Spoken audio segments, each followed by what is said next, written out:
वो उनका जो अड़ियल रवैया है और उनकी जो हठधर्मिता है, उस पर पिछले 20 महीने से कोई कार्रवाई नहीं हुई है। 1 साल 8 महीना हो चुका है। यूपीपीसीएल के कर्मचारी हैं, बीते 1 महीने से लगातार धरना प्रदर्शन कर रहे हैं और अपनी बात सरकार तक पहुंचा भी चुके हैं। उसके बाद भी किसी प्रकार से कोई कार्यवाही अभी तक नहीं हुई है। क्या कहेंगे कि अभी भी मांग पूरी नहीं हो रही है, क्या कारण है? मैम सबसे बड़ी बात यह है कि मांग पूरी हमारी ना होने का कारण सबसे बड़ा कारपोरेशन की उदासीनता है। आज भी ऐसा नहीं है कि हमारी कोई इतनी बड़ी मांग है कि उसमें कोई शासकीय या जो है प्रबंधन की स्तर से कोई दिक्कत आ रही हो, ऐसा कुछ भी नहीं है। और बल्कि जो है माननीय उच्चतम न्यायालय ने तो ये तक कहा है कि अगर विभाग में रिक्तियाँ खाली हैं तो इन लोगों का समायोजन किया जा सकता है। लेकिन सबसे बड़ी विडंबना ये है कि उत्तर प्रदेश पावर कॉरपोरेशन के निदेशक कार्मिक प्रबंधन एवं प्रशासन श्री ए के पुरवार जी जो हैं, वो उनका जो अड़ियल रवैया है और उनकी जो हठधर्मिता है, उसके कारण जो है आज हम लोग पिछले 31 दिनों से क्वार्टर में बैठे हुए हैं। इस संबंध में हम लोगों ने पुरवार साहब से भी बात की, लेकिन वो लोग हमसे बात करने के लिए तैयार नहीं है। उसके बाद में हमने माननीय ऊर्जा मंत्री जी से गुहार लगाई।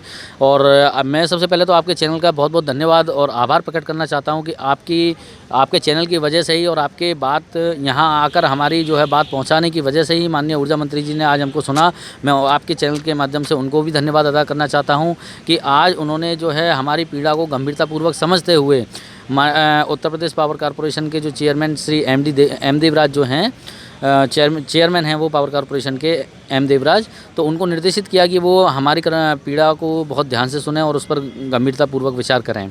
तो इस संदर्भ में हमारी जो है चेयरमैन एम देवराज साहब से जो वार्ता हुई है, उन्होंने जो है आश्वासन दिया है कि हम जो है इस पर चूँकि वैसे निर्णय कर चुके हैं, लेकिन आगे आने वाले समय में आप लोग इस पर जो है अपना पक्ष रखें और हमसे जो हो पाएगा उसको हम जो है ध्यान में रखते हुए आगे कार्रवाई करेंगे। तो मुझे माननीय ऊर्जा मंत्री जी पर और इस तत्कालीन बीजेपी गवर्नमेंट पर पूरा भरोसा है कि जिस प्रकार से बीजेपी सरकार जो है अब रोज़गार के ऊपर काम कर रही है, तो आगे आने वाले समय में हमारा समायोजन ज़रूर होगा। और मुझे बिल्कुल ऐसी उम्मीद है कि हमारी मेहनत जो है बिल्कुल भी विफल नहीं जाएगी और आज हमारा जो आंदोलन चल रहा है उसको हम आगे सकारात्मक रूप देते हुए और अधिक प्रबल बनाएंगे, यही मैं कहना चाहता हूँ। क्या कहेंगे, क्या लगता है कितनी उम्मीद है, कब तक मांगे पूरी हो जाएंगी? मैम उम्मीद तो है पूरी जी। अभी तक जो है हमारे ऊर्जा मंत्री जी को और मुख्यमंत्री जी को श्री ए के पुरवार जी द्वारा, जो कार्मिक प्रबंधक निदेशक हैं, उनके द्वारा गुमराह करने की कोशिश की जा रही थी जी। और सुप्रीम कोर्ट के आदेश में कुछ आता है और वो कुछ और ही कान भरते हैं उनके ऊर्जा मंत्री जी के, जो हमारे कार्मिक प्रबंधक निदेशक हैं ए के पुरवार जी। तो ए के पुरवार जी ने पहले एक जो सुप्रीम कोर्ट के आदेश में आया कि हमें समायोजित कर लेना चाहिए, उस नियम को ना लगा के एक नियम छूट वाला उन्होंने दे दिया था कि अधिकतम आयु सीमा जो पार कर चुके हैं उन्हें जो है एक बार परीक्षा में बैठने का मौका दे दिया जाएगा। कोई ऐसा सुप्रीम कोर्ट में कुछ नहीं कहा गया था। एक अखबार के माध्यम से उनका बयान आया कि उसमें कहा गया कि हमने जो है सुप्रीम कोर्ट के आदेश के अनुपालन में इन लड़कों को जो है एक साल की छूट दे दी है, जबकि सुप्रीम कोर्ट में कहीं भी ये पॉइंट नहीं है छूट वाले जी। जो सहानुभूतिपूर्वक विचार करते हुए समायोजित करने का आदेश है, उस पर पिछले 20 महीने से कोई कार्रवाई नहीं हुई है। 1 साल 8 महीना हो चुका है।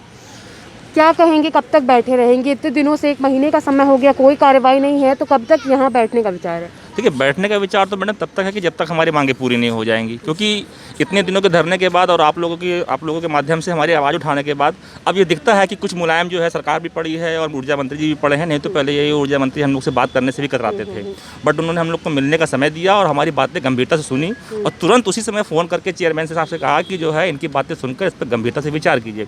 लेकिन चूँकि कल दोबारा हम लोगों के कुछ मित्रगण मिले थे उनसे और उन्होंने ये बताया कि आपके जब ऑर्डर में ही लिखा हुआ है एज की छूट के लिए, तो बात यही है कि प्रबंधन जो है, जो ए के पुरवार साहब है, वो कहीं ना कहीं जो है सरकार को या मंत्री जी को गुमराह कर रहे हैं, उनको एक गलत ब्रीफ कर रहे हैं कि जो है इनके ऑर्डर में ऐसा ऐसा लिखा है, इसलिए हमने ऐसी कार्रवाई कर दी इनके ऊपर जो है। क्या कह रहे हैं आप? मैडम मेरा कहना यही है, माननीय जैसे उच्चतम न्यायालय ने हमारे साथ न्याय किया है और उसमें साफ साफ लिखा हुआ है ऑर्डर में कि 3 साल की सेवा को मद्देनज़र रखते हुए और पहली चयन सूची में होना एक मुख्य कारक है जिसके आधार पर इनका समायोजन किया जाना उचित है। परंतु विभाग के कार्मिक निदेशक प्रबंधक ए के पुरवार जी के द्वारा एक गलती को छुपाने के लिए 10 तरह के झूठ बोले जाते हैं। मैं आपके चैनल से AK पुरवार जी को संज्ञानित कराना चाहता हूं कि माननीय अपने झूठ को छुपाने के लिए आप 10 तरह के झूठ ना बोलें, सिर्फ आप वो बोलें जो सुप्रीम कोर्ट ने आदेशित किया है। उसी के आधार पे मैं मंत्री से गुहार लगाना चाहता हूं कि जैसा सुप्रीम कोर्ट का ऑर्डर है, एक बार आप अपने स्तर से उसकी पढ़ के उसी आधार पे हमारा समायोजन करने का कष्ट करें। तो जैसा कि आपने देखा, यहाँ पर यूपीपीसीएल के कर्मचारी मौजूद हैं। 1 महीने से लगातार धरना प्रदर्शन कर रहे थे और अब 1 महीने के बाद इनकी वार्ता ऊर्जा मंत्री से हो चुकी है और उन्होंने इनकी मांगों को पूरा करने का आश्वासन भी इनको दे दिया है और इन्हें उम्मीद है कि मुख्यमंत्री योगी आदित्यनाथ भी इनके मामले को संज्ञान में लेकर जल्द से जल्द इस पर कार्रवाई अवश्य करवाएंगे। फिलहाल के लिए इतना ही। कैमरा पर्सन अनुराग के साथ मैं शिवांगी, JMD खबर, लखनऊ।